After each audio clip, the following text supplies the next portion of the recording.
আরে বাবা সহ্য করুন, ধৈর্য ধরুন। বাচ্চা মনে আল্লাহ কি দিল রে আল্লাহ কি দিলে বাচ্চা ভাই না একসাথে না থাকতো তাহলে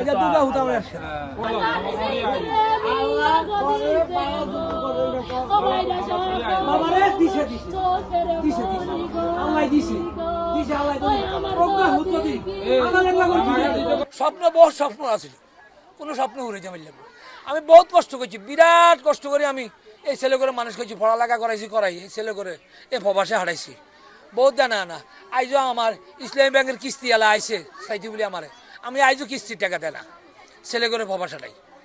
ইয়ার অন্তায় ছেলেরা হে কিছু করতে পারে না, কিছু করার মতো অন্তায় লাইন হাই না, হবে সুযোগ হবে আস্তে আস্তে আল্লাহ দিতেছে দিব। এই সময় যাই ভাগ্য নাই। ছেলের ঘরে এক নাতি, বড় ছেলের ঘর ধরেন 2 বছর 3 বছর হয়ে গেছে, কোনো স্বপ্ন উড়ে যাবেন। আমি বহুত কষ্ট করছি, বিরাট কষ্ট করে আমি এই ছেলে করে মানুষ করছি, পড়ালেখা করাইছি করাই এই ছেলে করে এই প্রবাসে হারাইছি বহুত জানা না। আইজও আমার ইসলামী ব্যাংকের কিস্তি এলা আইসে চাইতে বলি আমারে, আমি আইজও কিস্তির টাকা দেয় না ছেলে করে প্রবাসে হারাই।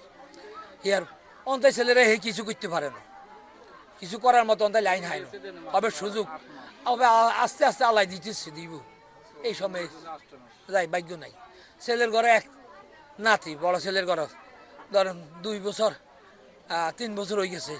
যদি দয়া করে যদি আমার এই বাচ্চাগুলো আমাদের আনি যদি দেখায় দ্রুত আনি দেখাইতে পারে, আমরা দেশে যদি এখানে চাই যদি মারি দিতে পারি, এটাই আমার আবেদন, আর কিছু আবেদন নাই আমার সরকারের কাছে। আমি এটাই চাই। টাকা পয়সা সবাই আছে, টাকা পয়সার দরকার না, আমার দরকার ছেলেরা চাইতে আমায়।